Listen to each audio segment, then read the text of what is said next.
Hello, hello, everybody. Hello, sensitive people, loving people, healthy skeptics, comedians, actors, artists, free thinkers, rebels, all those wonderful people that watch this channel. We've been up for, I think, 8 days, and as you can see, we're growing really, really quickly, and we always want to tell people that this is just for fun. Let's not go getting too upset. Now, first thing I wanted to talk about today was what it was like for me to remote view the FBI. So this is the remote I did last night. And part of my spiritual, when I do a meditation, is I always want to get permission. So that's cool. So I'm not going into the FBI and seeing anything I'm not supposed to be seeing. I'm almost like energetically getting a tour of, this is your American FBI, welcome. So I got to see a lot of really cool stuff. And anybody who's an expert on the FBI, please tell me how accurate I was, but these were my observations during my remote. So you have the FBI, and then you have cases that have to be investigated, and then depending upon the class of the investigation or how high profile the investigation is, it was shown to me that it's given certain layers of security. So these layers of security protect the investigation even from other FBI agents. And what I saw was that some investigations, depending upon whether it's high profile or how serious the investigation is, they will put protective measures in place. They look like walls. You know, so I imagine, for example, the Mueller investigation having multiple walls, multiple barricades to keep out anybody who's not supposed to be there. So within the FBI, the vision is that you have a room and all the FBI agents are doing their work. And the vision is that some of these people would be in an area where there would be provisions around that everyone who's working on that particular case. In the case of the Mueller investigation, there are multiple guardrails up. There are multiple security walls up to keep people out. And so there's only one way in and there's only one way out. And in order to get in, you have to go through all of this security. That is what I saw. And I also saw that each agent is only to work on his particular project. So if I am an agent and I am assigned a task, my job is only to concentrate on that task, and I'm not allowed to speak to any other agents other than the people that I'm working directly with. And even if I'm talking to another agent who I work directly with, it has to be in a controlled setting if I'm sharing information, usually with our supervisor. So we work on a small branch of the investigation. Let's say it's the Mueller investigation. And then we do our part, and then we can only be debriefed in a certain way. We only debrief in a specific way with our superior officer, and everything has to be done a particular way that's appropriate. It goes to our superior officer. He collects the data from all the other teams, and then he gives it to his superiors. And so in this way, the FBI protects itself from anybody who might be trying to get information about an investigation, because nobody working on the team knows anything other than their small part. And imagine the other intelligence agencies work similar to this, like the CIA. You're only supposed to focus on it is compartmentalized spying, so to speak. You don't know the whole story. You only know that if you're caught, worst comes to worst, you'll only have a small fragment of what you can tell them. So I saw that, and I saw that there were just there was a lot of security around this investigation. The second vision I had was of Ivanka Trump. People had seen her going into the White House looking nervous and stressed out a couple of days ago. And then I was shown a vision, and in the vision I saw documents that had her signature on them. She had signed documents. Now, when I continued to meditate on this to try and get more information about the documents that Ivanka had signed, I was taken to Cohen's offices. So either A, that would suggest that when the feds went in, they found ledgers or documents with Ivanka Trump's signature on them. Or B, once they had raided Cohen's offices, once he had some protection under Mueller, he then began to hand over additional documents. After they raided, he wanted to cooperate with the feds, hoping to get a good deal. And so the way he did that was by saying, yeah, you got everything there, but I can get you more documents. And so they said, great, we'd like to see the overseas accounts. We'd like any missing money that's outside the United States, documents, etc. Can you get that for me? Yes, I can get that for you. So in addition to whatever they got from the Cohen's offices, Cohen further cooperated by showing them where to find additional documents. And in that pile, in that stash of documents, were ledgers and documents with Ivanka Trump's signature on them. So the consequences of that, energetically, what I'm sensing is, what I'm feeling is that she will be called to a deposition. She'll be under sworn testimony, and she's going to have to explain why. First off, they're going to have to confirm under sworn testimony that these documents are in fact signed by her. That's the first purpose of the deposition. Is this your signature?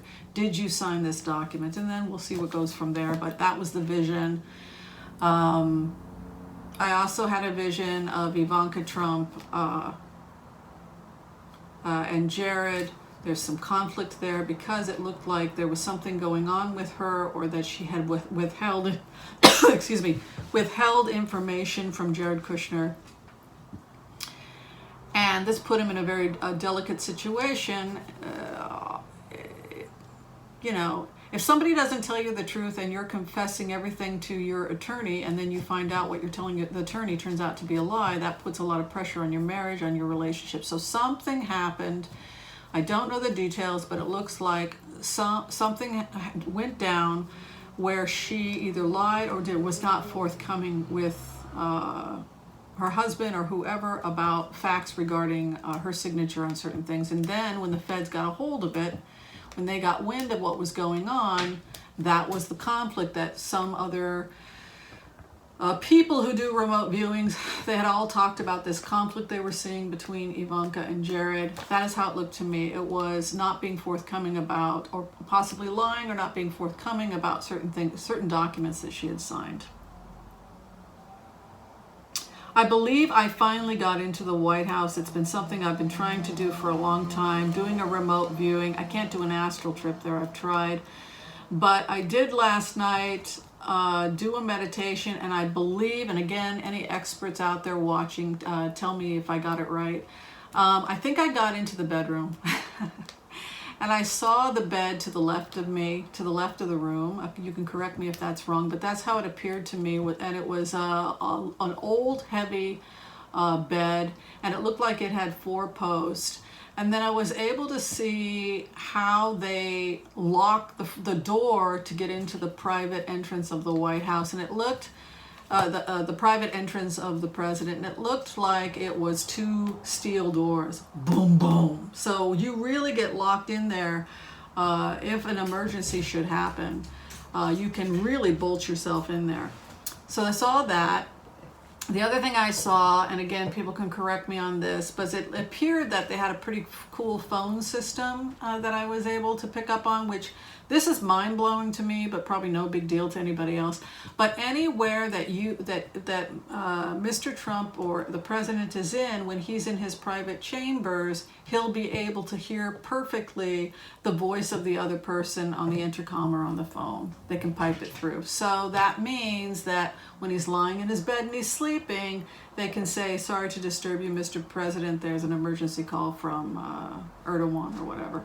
And it literally, you can hear it in the room. And so even if he were to get up walk somewhere, and the audio is perfect. And he can just talk anywhere. And I just thought that was cool. So that was one of the visions I saw about the neat things of inside the bedroom, the locking of the doors, and boom, boom, the way that they can totally, nothing is going to blast its way into that area, and the cool audio where they're able to talk. I thought that was neat. The third thing that I saw during last night's remote, which was the most intriguing, had to do with meditating on why Nancy Pelosi had planned a congressional delegation to go to speak to NATO and Afghanistan. And as I meditated and my brain was doing its wonderful consolidation, I found my brain thinking about Jonestown in Guyana. And in the Guyana, in the Jonestown cult, in the Jim Jones and the massacre, they knew that it was the end of the cult when a congressional delegation had gone down to Guyana to investigate. And Jim Jones's people had retaliated by gunning down, actually, that congressman, and then they committed the suicide afterwards. So as I meditated on the congressional delegation going down to talk to NATO, and the fact that Pelosi is second in line to be commander-in-chief, I thought about Jonestown, and I thought about this is the beginning of the end. And if this president resigns, and I want to talk a little bit about that also, why would he resign? Why wouldn't he wait for impeachment? Why wouldn't he wait to be physically removed? If you've got an extensive sting operation that's been going on for years, and if you've been cooperating with the intelligence agencies in England, in Great Britain, and they've been exchanging intelligence for some time on an international sting operation, and if Nancy Pelosi has now been debriefed on that, and now you've got enough proof that, and enough people in the military concerned that you are going to remove somebody from the presidency, you're going to build a case that is ironclad. And then let's say theoretically, after you've built this ironclad case, and you've got the international spy agencies on your side, then theoretically you could sit down with that person. If that person was now caught as being a Russian operative, you could theoretically sit down with them and show them all the evidence and say, Mr. President, this is the military, this is the CIA, the NSA, this is the Senate. We've been meeting privately. This is what we have, proving that you not only collaborated with a foreign government in order to undermine this election, but that you are a Russian operative. We're going to give you the honor of resigning. You're going to take it. Because if you don't resign, and we will not prosecute, we're going to bury all of this. And we're going to give you immunity, and we might even give a couple other people immunity. But you need to resign. You need to go now. Now, it's interesting if that's what's going on, because if that's what's going on, it would explain why we're getting mixed signals between Mueller and the BuzzFeed article, because BuzzFeed is standing by their story. BuzzFeed is standing by their story that Cohen lied under oath to Congress about the Moscow deal because it would show that Trump was dealing with Moscow far later than had been previously discovered. So we know that Cohen lied. He's been charged with that. They put it in the final charge, but he didn't have to do any prison time. But they documented it. There's no reason he would have lied unless he was helping his boss. The question is, was he helping his boss out of the goodness of his heart, or did his boss tell him to do so? Now, if you've got the smoking gun and you want the president to resign, you could theoretically sit the president down with the military, with your intelligence agencies, with the generals, with foreign agents, if they're involved, which I believe they are. I think the British are going to be involved in this. And you could say to that president, we give you the honor of resigning. Here is everything we have. We've been monitoring calls between you and Moscow and your agents in Moscow for some time. We've got you. Here's the smoking gun. And you can stay or you can leave. If you leave, you'll have immunity. If you stay, you will face the consequences, and so will your family. So I believe that it could be in the works. Now I want to talk a little bit about what I saw in the White House. I saw a lot last night. Say, for example, the White House becomes an active crime scene. Say, for example, I want you to think about that for a minute. The White House is an active crime scene. Say somebody goes in to work in an active crime scene. How do you protect an innocent person that's going to work in an active crime scene? The best way to protect someone who's an innocent person who's going to act in an active crime scene is that you call them into a meeting with Robert Mueller or with the intelligence agencies, the feds, and you tell them you are entering an active crime scene. We will give you immunity in exchange for cooperation. And you do this as early as you can. And I believe one of the people that took that deal was Hope Hicks. I think that Abby Lowe might have negotiated something with Jared Kushner. People say no, I don't think so. I think there's no way in, I can't, look, I could be wrong, but something is not quite right there. But I believe that that's what's happened in the White House. I believe a lot of people took immunity early on. I believe that it became an active crime scene pretty early on. And if those people commit are engaged in a crime either knowingly or unknowingly, because it's an active crime scene, by giving them immunity and cooperation early on, that because it's an active crime scene is going to give them some protection. And I think Mike Pence took that deal also. So we're going to find out about that. But basically how it feels from my remote viewings is that people took immunity in exchange for cooperation, and that we're going to know who those people were. But I think Mike Pence was one of those people. I think Hope Hicks was one of those people. And I think that the big news is that Ivanka Trump is probably going to have to explain why her signature is on certain documents. Somebody had asked me what the relationship was between Donald Trump and Ivanka. I think that Donald Trump sees female sexuality as power. And I think that he has talked to his daughter about that, and he has taught her how to use her sex appeal in order to manipulate men, and he's very proud of that. And that was the main thing I took away from their relationship. All right. So it was a lot of stuff. And there's more I could say, but those were the main points. And that is today's remote. It's a lot of stuff. And we talked for over 20 minutes, but I wanted to make sure everybody heard everything. All right. Let me have your feedback. Make sure not to take any of this seriously. We're just having fun.